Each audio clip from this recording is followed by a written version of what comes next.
Hey everybody, Flying Brian here at Elmwood Cemetery. Elmwood is Charlotte, North Carolina's second oldest city-owned cemetery, and I'm going to take you on a brief tour of some of the veteran graves here.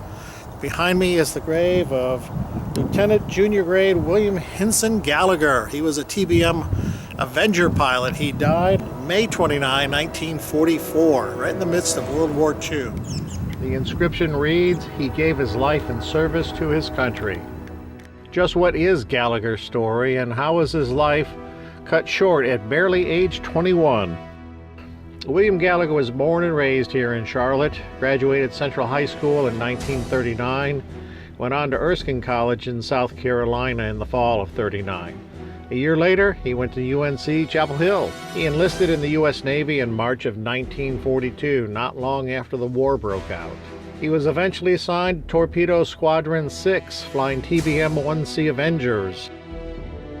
His squadron flew from the carriers Enterprise, Essex, and Intrepid at various times throughout World War II.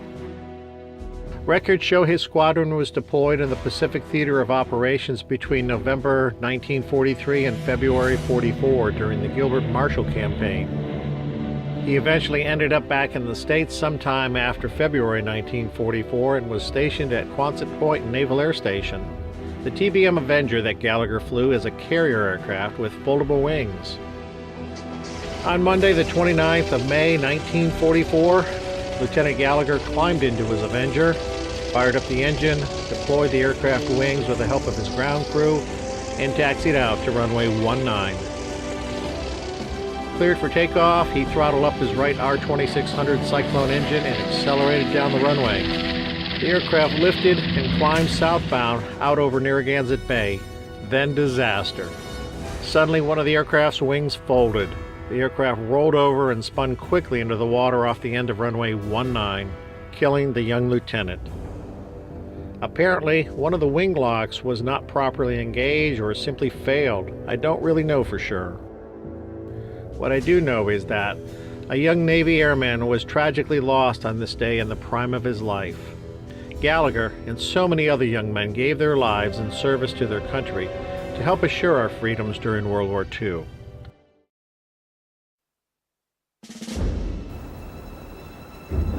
This stone marks the grave of a B-17 pilot who lost his life in active duty during World War II. Lieutenant Marshall McClain Shepard. Shepard, a Charlotte native, enlisted in the U.S. Army in April of 1941, 7 months before the Japanese attack on Pearl Harbor. Perhaps he sensed the U.S. was about to enter the conflict and wanted to be part of it. He was eventually signed to the U.S. 8th Air Force 390th Bombardment Group. His squadron was the 569th. The squadron was stationed at U.S. Army Air Force Base in Framingham, England. It was a Friday morning, 8 October 1943. Lieutenant Shepard and his crew likely rose well before dawn, ate a quick breakfast at the mess hall, and then reported for their flight briefing. 51 aircraft were being dispatched for the mission this morning. Their target was to bomb the shipyards in Bremen, Germany.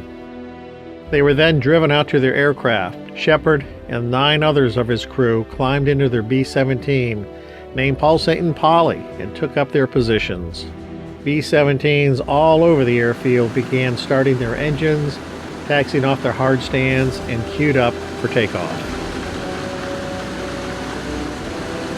One at a time, the bombers lumbered down the runway laden with fuel, their high explosive payloads, and made their way into the air. After assembling in the air over eastern England, the group turned eastward toward the North Sea and Germany. The German fighters in flak were heavy and brutally attacked the squadron as they entered enemy territory. The American bombers were taking damage. Several were shot down as they approached their target. Shepard's crew dropped their bombs and then came under almost immediate fighter attack. The Germans hammered the bomber. With their number 4 engine on fire, the stricken aircraft started to go down. 4 crew members were able to bail out.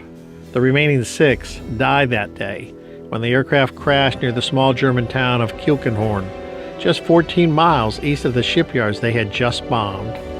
Lieutenant Shepard, he was just 24 years old. Tragically, 30 bombers were lost on this mission to Bremen that October day in 1943. He stands in the unbroken line of patriots that have dared to die that freedom might live and grow and increase its blessings.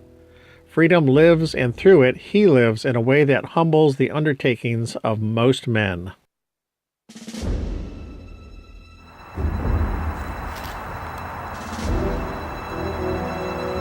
I'm in section Q of the cemetery now, and this stone marks the grave of Major Raleigh A. Shoemaker, died 8 March 1944 in the midst of World War II.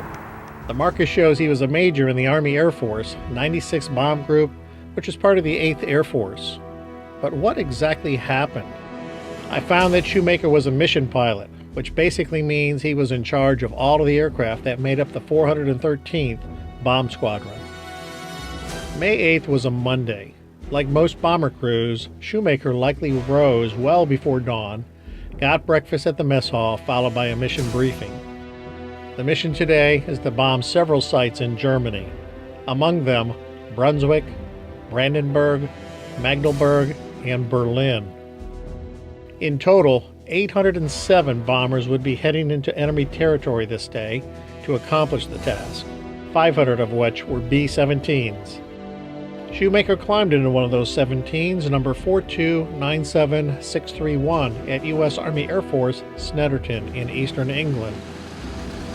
The 413th Squadron received their signal to start engines and prepare for takeoff. One by one, the squadron took to the air.